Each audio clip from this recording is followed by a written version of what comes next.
बहरहाल चाहे हम सिस्टम को कितना भी कोस लें, सरकारों की कितनी भी आलोचना कर लें, लेकिन ऐसा नहीं है कि केंद्र और राज्य सरकारें तमाशबीन बनी हुई हैं। ऑक्सीजन की किल्लत से लेकर बेड और दवा की जरूरत तक कई कदम उठाए गए हैं। मुश्किल हालात को देखते हुए तत्काल बड़े फैसले भी लिए गए हैं।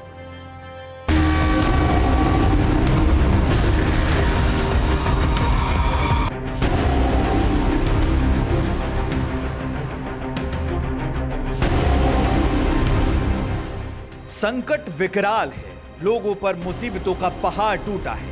विश्वव्यापी आफत की घड़ी में सरकार लगातार राहत देने की कोशिश कर रही है। मकसद एक ही है, हर जरूरतमंद की मदद। दिल्ली में कोरोना से हालात बिगड़ चुके हैं। मरीजों को अस्पताल नहीं मिल रहा है, जिन्हें अस्पताल मिल रहा है उन्हें मेडिकल बेड नहीं मिल पा रहे हैं।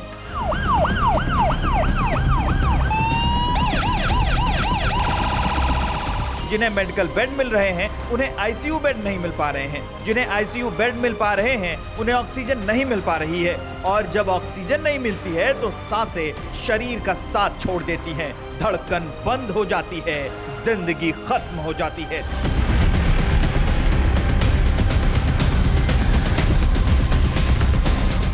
दिल्ली के बिगड़ते हालात को देखते हुए केजरीवाल सरकार ने 44 नए ऑक्सीजन प्लांट लगाने का ऐलान किया है, वो भी सिर्फ 1 महीने के अंदर। अलग अलग अस्पतालों में ऑक्सीजन प्लांट लगाए जाएंगे। 36 प्लांट दिल्ली सरकार लगाएगी, जबकि 8 प्लांट का बीड़ा केंद्र सरकार उठाएगी।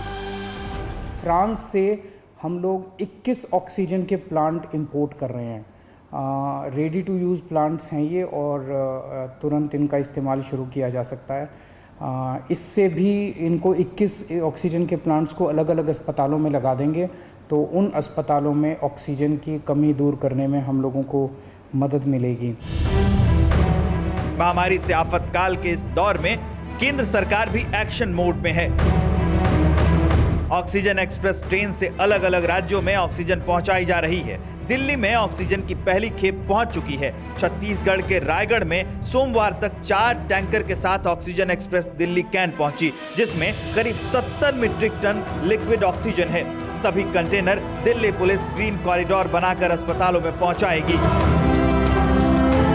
ऑक्सीजन संकट में ओडिशा सरकार देश के कई राज्यों की मदद कर रही है। अब तक 1676 मीट्रिक टन ऑक्सीजन से भरे 90 टैंकर यूपी, मध्य प्रदेश, महाराष्ट्र, आंध्र प्रदेश, तेलंगाना और छत्तीसगढ़ के लिए रवाना हो चुके हैं।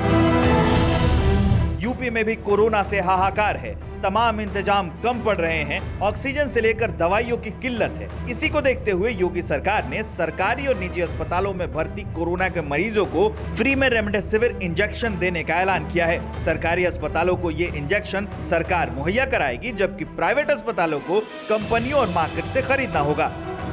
उत्तर प्रदेश के अंदर जितनी आवश्यकता है उतनी रेमडेसिविर हर एक जगह और हर सरकारी हॉस्पिटल को उपलब्ध कराया जा रहा है, और हर प्राइवेट हॉस्पिटल को भी जिलाधिकारियों के उसमें जिलाधिकारी और सीएमओ की टीम के साथ इस बात के लिए आश्वस्त कर दिया, इस बात के लिए उन्हें दे दिया गया कि भाई हम रेमडेसिविर आपको कंपनियों के माध्यम से बांध रहे हैं, आप इसकी आपूर्ति करें। चाहे अस्पताल की कमी हो, ऑक्सीजन का अभाव हो या दवाइयों की मारामारी, केंद्र और राज्य सरकारें महामारी से मुकाबले के लिए तैयार हैं।